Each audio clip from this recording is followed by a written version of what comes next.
محترم بزرگوں، عزیز ساتھیوں، ہم اور آپ ابھی جس جگہ پر موجود ہیں قبرستان ہے۔ اللہ نے آج ہمیں یہ موقع عنایت کیا ہوا ہے کہ ہم اپنے پیروں پر چل کر آئے ہوئے ہیں، اپنے ارادے سے آئے ہوئے ہیں۔ اللہ نے توفیق دی ہے آج اپنے ارادے سے ہم اللہ کے سامنے اپنے سر کو جھکا سکتے ہیں۔ ابھی جو کچھ ہماری پراپرٹی ہے ہمارے نام پر، ہم اس کے مالک ہیں۔ بڑی تعداد یہاں پر سوئے ہوئی ہے،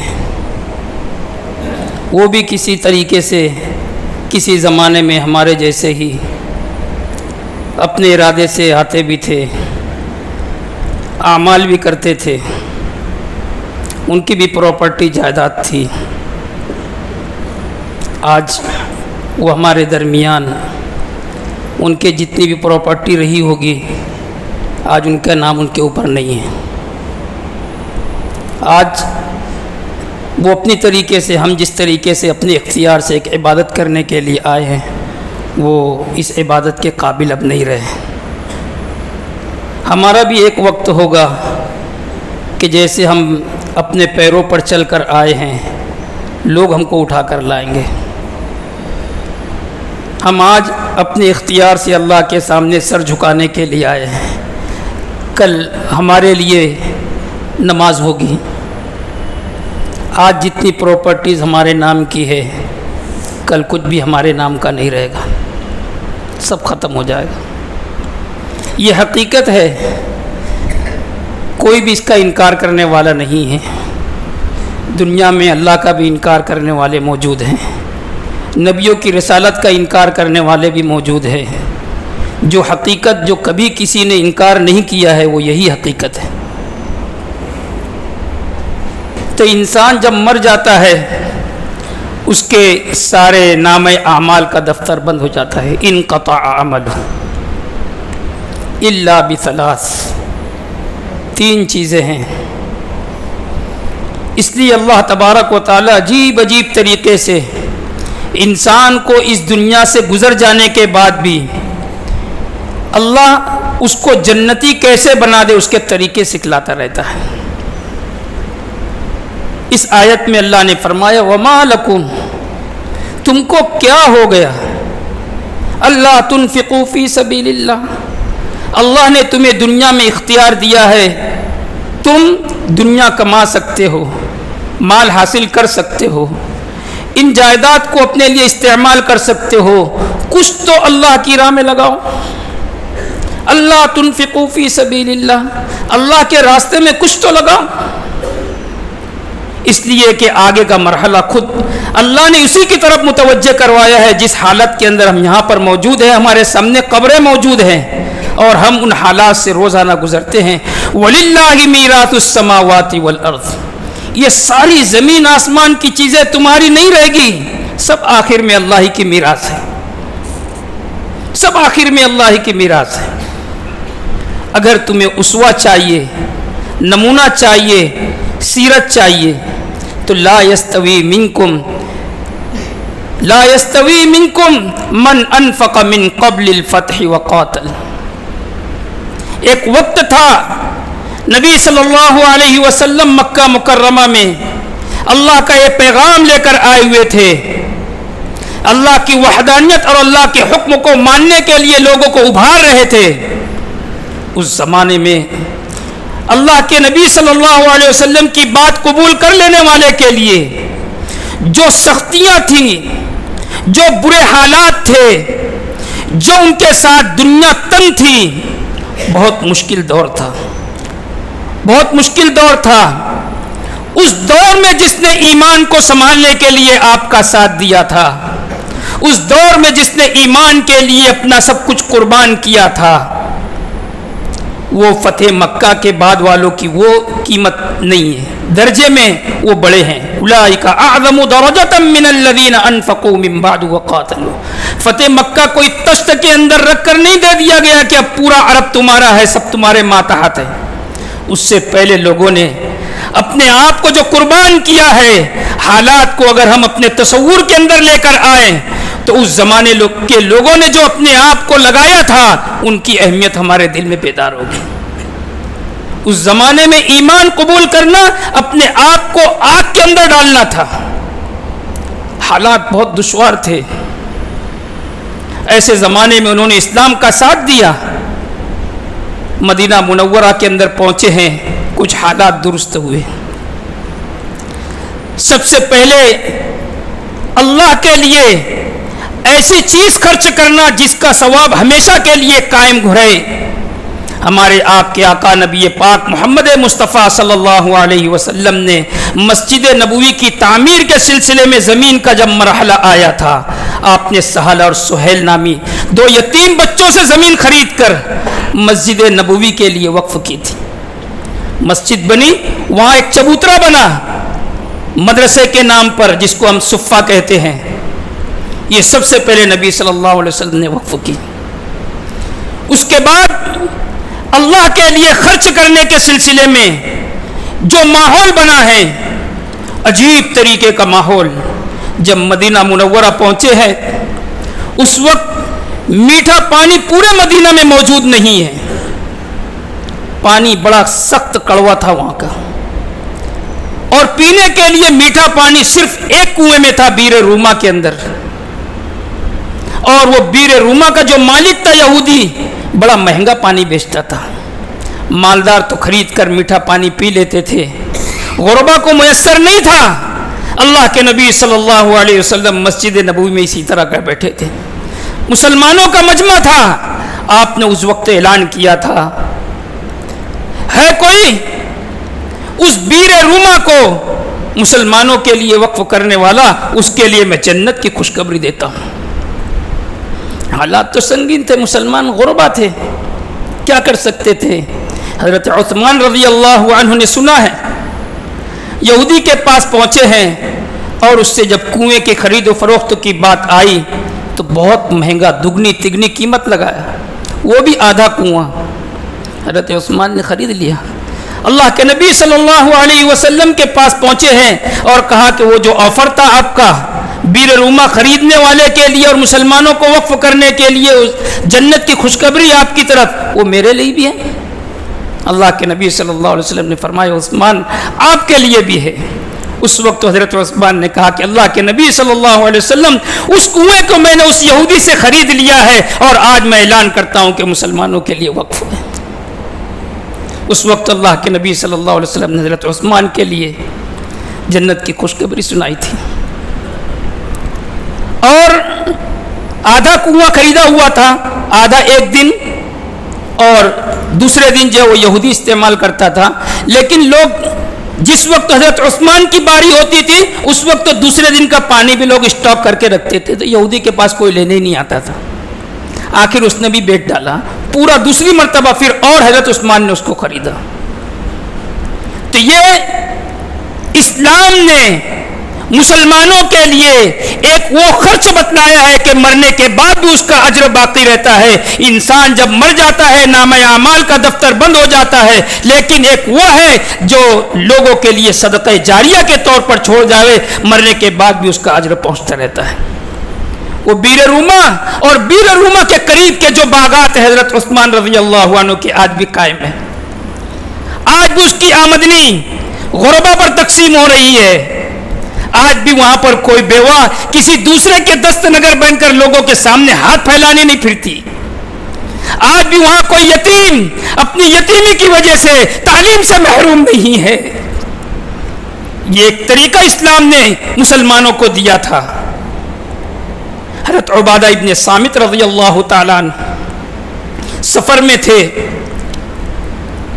اور اسی وقت والدہ کا انتقال ہو گیا۔ گھر پہنچے ہیں، پتہ چلا والدہ کا انتقال ہو گیا۔ بہت افسوس ہوا کہ آخری وقت میں اگر میرے ماں کے پاس ہوتا تو کچھ خدمت کر لیتا تھا۔ بہت تڑپتے رہے، نبی صلی اللہ علیہ وسلم کی خدمت میں حاضر ہوئے، کہا کہ میری والدہ کا ایسی حالت میں انتقال ہوگا، میں چاہتا تھا کہ ان کی کچھ خدمت کر سکوں، ہے ابھی اس موقع پر میں کچھ کر سکوں ان کے لیے۔ آپ صلی اللہ علیہ وسلم نے فرمایا ایک کنواں بنا دو، لوگوں کے لیے اس کا پانی وقف کر دو۔ حضرت عبادہ ابن صامت رضی اللہ عنہ نے ایک باغ خریدا، اس میں کنواں بنایا اور آپ صلی اللہ علیہ وسلم کی خدمت میں حاضر ہو کر عرض کیا میں نے یہ پورا کے پورا مسلمانوں کے لیے وقف کیا۔ آج بھی ان کے اوقاف کی چیزیں موجود ہیں اور اس سے آج تک غربا کو، یتیموں کو، بیواؤں کو ان کا حق مل رہا ہے، اس کی صحیح حفاظت ہوئی ہے۔ جب آیت نازل ہوئی لن تنالوا البر حتى تنفقوا مما تحبون، تم ہرگز نیکی کی اعلیٰ درجے کی سطح کے اوپر نہیں پہنچ سکتے جب تک کہ اپنی سب سے محبوب چیز اللہ کی راہ میں نہ خرچ کر دو۔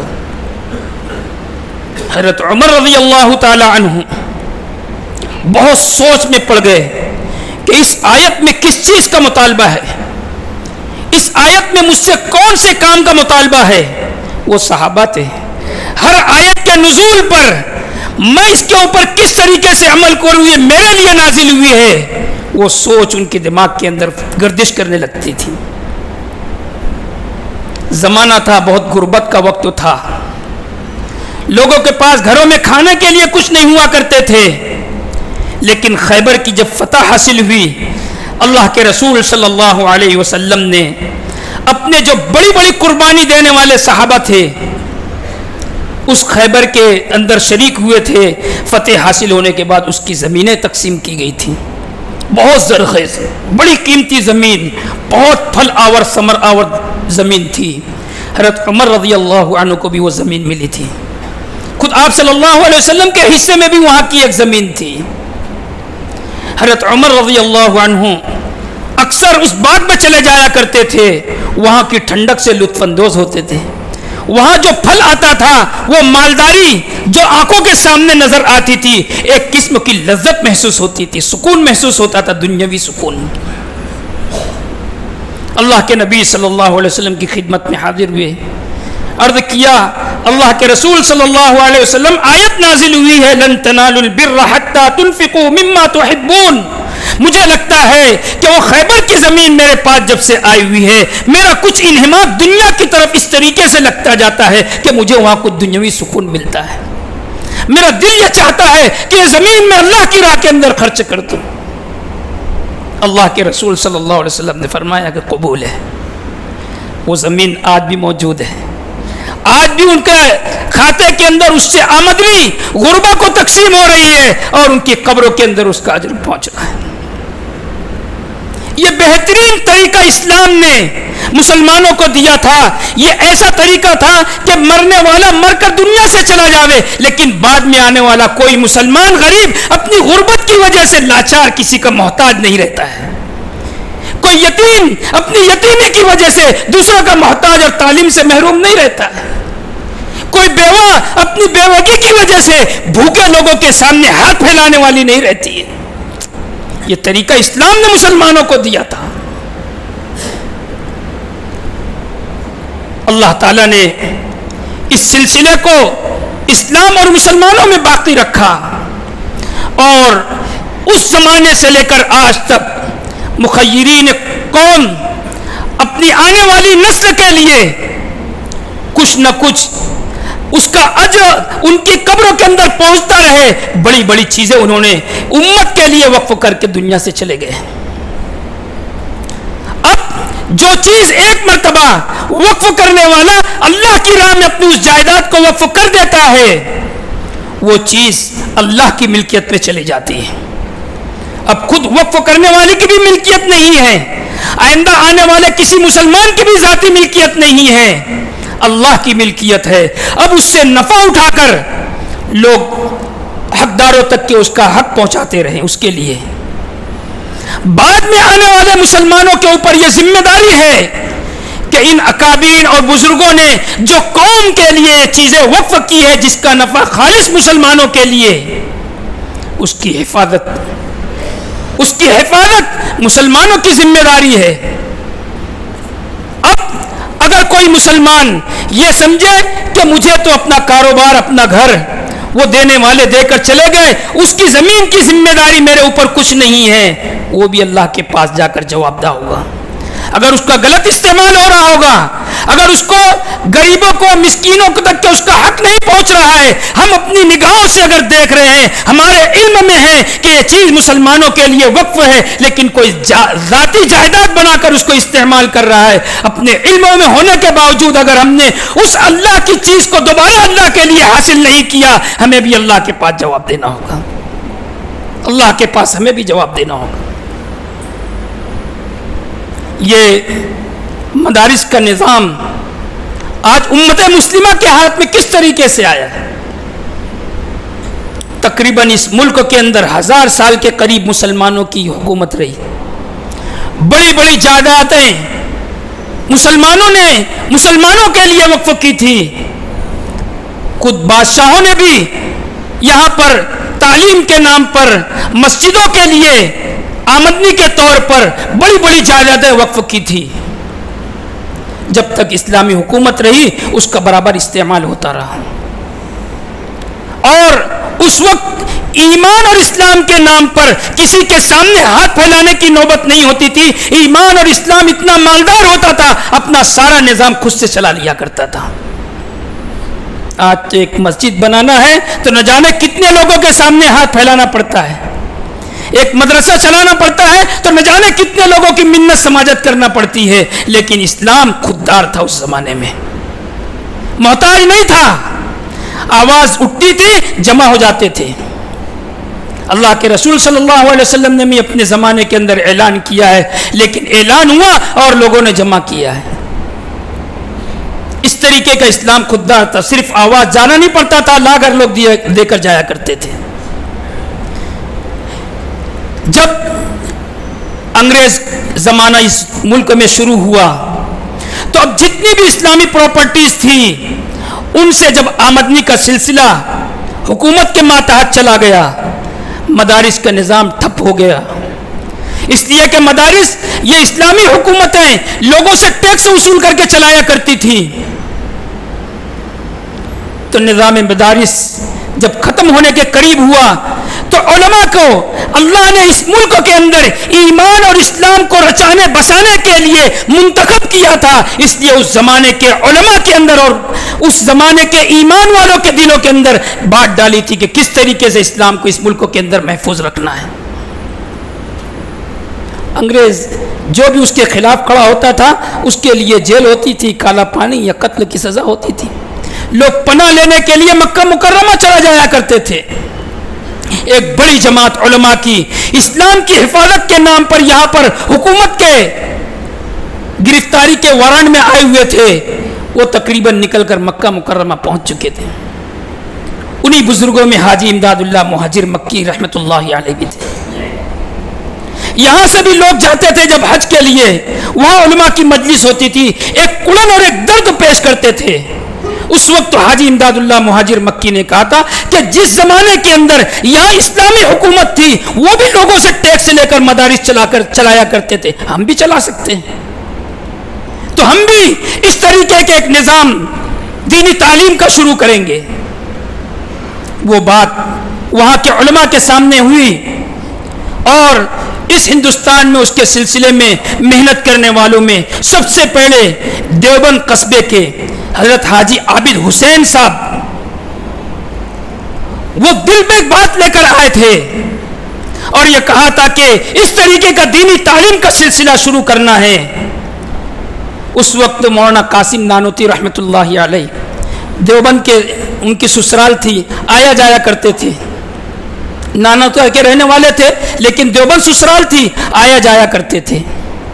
تو حضرت عابد حسین رحمت اللہ علیہ نے ایک رومال نکالا، اس دن سب سے پہلے 3 روپیہ نکال کر اپنی جیب سے اس کے اندر ڈالا، صبح سے لے کے شام تک پورے دیوبند کے اندر مخیرین کے پاس چکر لگایا، شام کے وقت 127 روپیہ جمع ہوئے تھے، اس زمانے کی بہت بڑی رقم تھی، اور 127 تو اسی دن بیٹھ کر علماء کے درمیان مشورہ ہوا کہ اس طریقے سے ہم بھی مدارس چلا سکتے ہیں۔ دیوبند کے قصبے کے اندر علماء کی تعداد تھی، دور دور سے لوگ ان علماء کے پاس اپنا علم حاصل کرنے کے لیے آیا کرتے تھے، لیکن جیسے ہی اس طریقے کا مسئلہ ہوا اور حضرت عابد حسین نے جو کام پیش کیا، سب متفق ہو گئے اور جس جگہ کے اوپر دارالعلوم ہے اس جگہ کے اوپر بیٹھ گئے، سب کے سب اپنے اپنے شاگردوں کو لے کر آ گئے۔ پہلے سال امتحان کے اندر 35 طلبہ شریک ہوئے تھے۔ حضرت شیخ الہند محمود الحسن رحمۃ اللہ علیہ کو پہلے امتحان کے اندر اصول الشاسی انعام کے اندر ملی تھی، وہ آج تک کے لکھی ہوئی ہے۔ تو جب یہ پہلا مدرسہ اس طریقے سے مسلمانوں کے آپس کے چندے سے چلنا لوگوں نے دیکھا اور یہ کامیاب ہوا، اس کے 6 مہینے کے بعد سہارنپور میں مظاہر العلوم کا قیام عمل میں آیا۔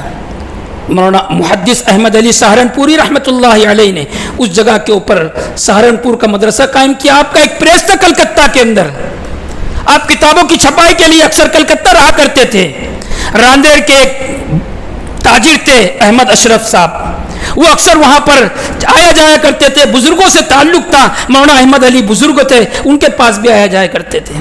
ان کی ترغیب پر انہوں نے پھر 6 مہینے کے بعد راندیر کے اندر اشرفیہ، احمد اشرف ان کا نام تھا، اس کے نام سے ایک مدرسہ بنایا۔ تو اس طریقے سے مسلمانوں نے وقف کر کے یہ دینی تعلیم کو بحال رکھا ہے۔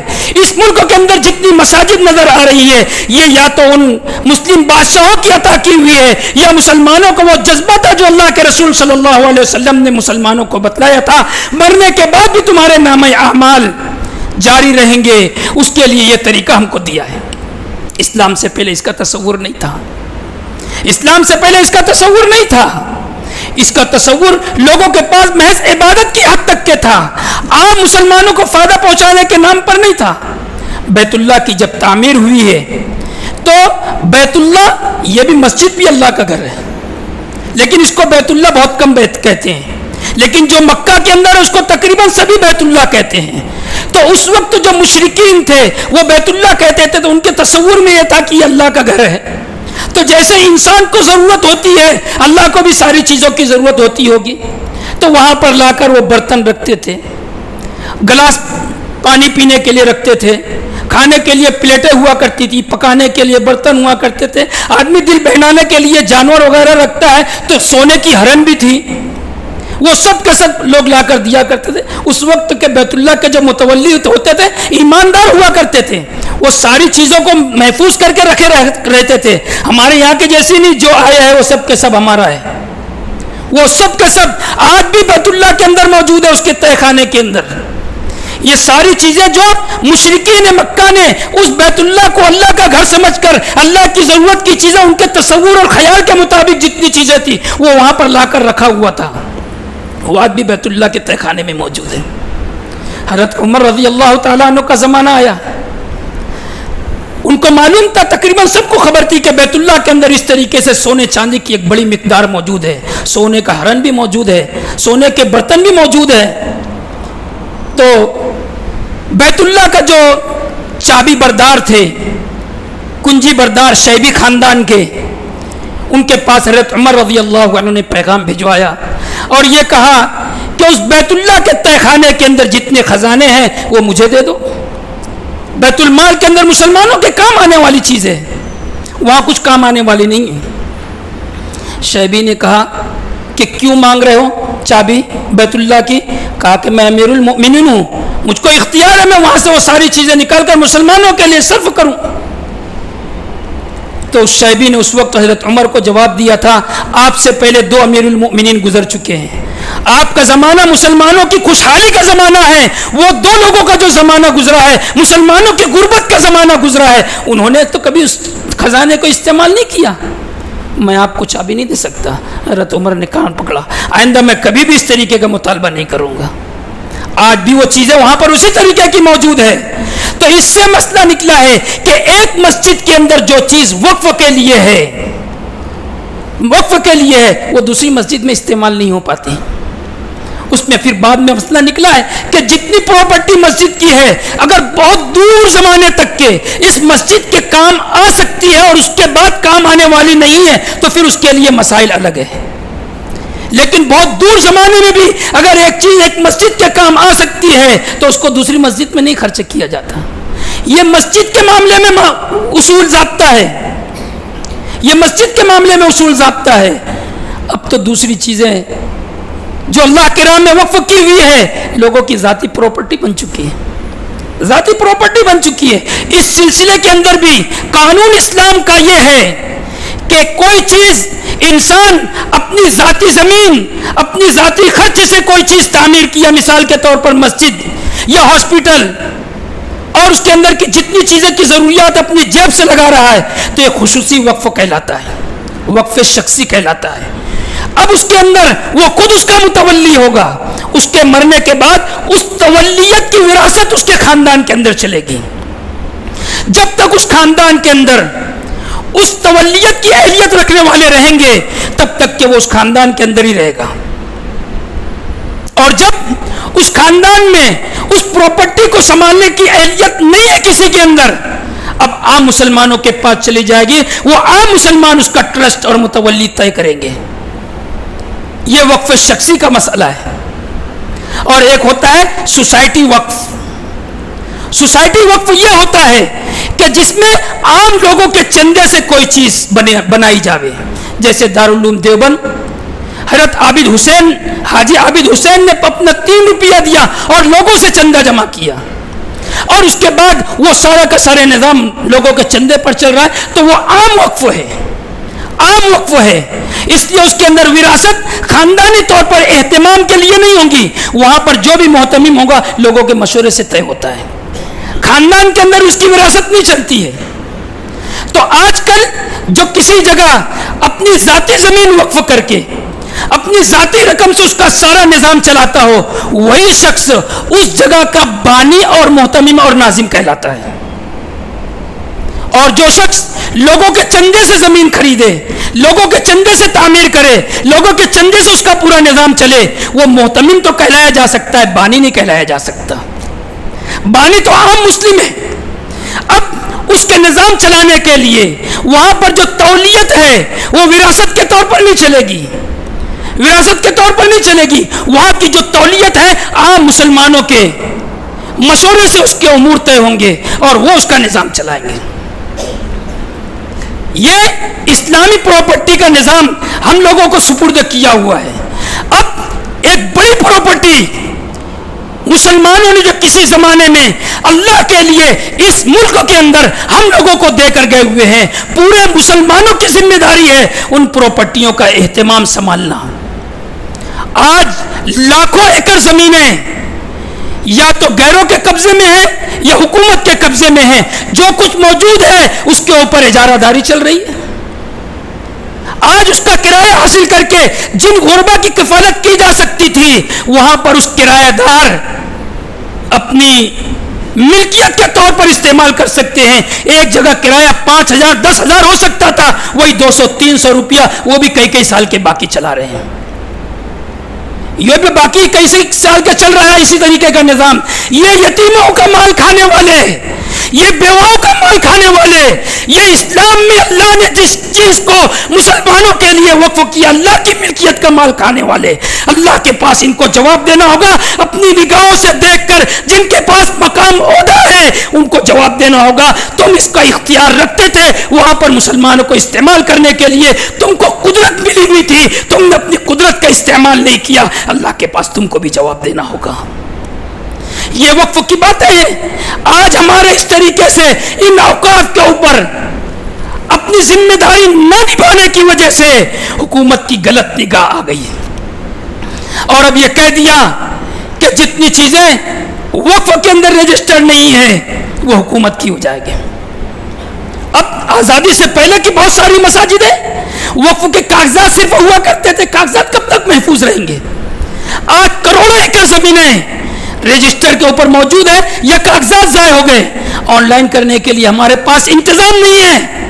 وقف کے اندر کتنے لوگوں کی ضرورت ہے، انتظام نہیں کر رہے. کتنی چیزیں وقف کی ہے آج وہاں پر نون نہیں ہے. حکومت نے اس طریقے کا اعلان کر دیا، 40 ترمیمات کا ایک لسٹ انہوں نے سپرد کیا ہے. پارلیمنٹ کے اندر اگر پاس ہو گئی تو یاد رکھنا یہ اللہ کے نام پر مسلمانوں کی دی ہوئی زمینیں ہم اپنی آنکھوں جاتے ہوئے دیکھیں گے، کچھ نہیں کر پائیں گے. جو موجود ہے ہمارے پاس اس کی بھی ہم کچھ بھی نہیں حفاظت کر پا رہے ہیں. کس طریقے سے اللہ کے امور جو ہمارے سپرد ہوئے ہیں اس کا کیسے ہم اللہ کے پاس جواب دے پائیں گے؟ جو ہمارے اختیار میں ہے اس اختیار کو ہم اپنے استعمال نہیں کر رہے اس کا کیسے جواب دیں گے؟ جو لے کر اس کو اپنی ذاتی پراپرٹی سمجھ کر اپنی ذات کے لیے استعمال کر رہے ہیں وہ کس طریقے سے اللہ کے پاس جواب دیں گے؟ ایک ایک غریب کے پاس جا کر حساب دینا ہوگا. جتنی بیوائیں بھوک کی وجہ سے سو جاتی ہوگی ان بھوک کا حساب ان کھانے والوں کو دینا ہوگا. جتنے یتیم بچے تعلیم سے محروم ہوں گے ان کی محرومی کا جواب ان یتیموں کا مال کھانے والے کو اللہ کے پاس دینا ہوگا. آج بھی وقت ہے جتنی اوقاف کی چیزیں ہیں اس کی حفاظت کے لیے ہر مسلمان اپنی ذمہ داری سمجھ کر تیار ہو, کمیٹیاں بنے, احساس بیدار ہو, اس کی حفاظت کے لیے تنظیم بنے. اللہ عمل کی توفیق عطا فرمائے.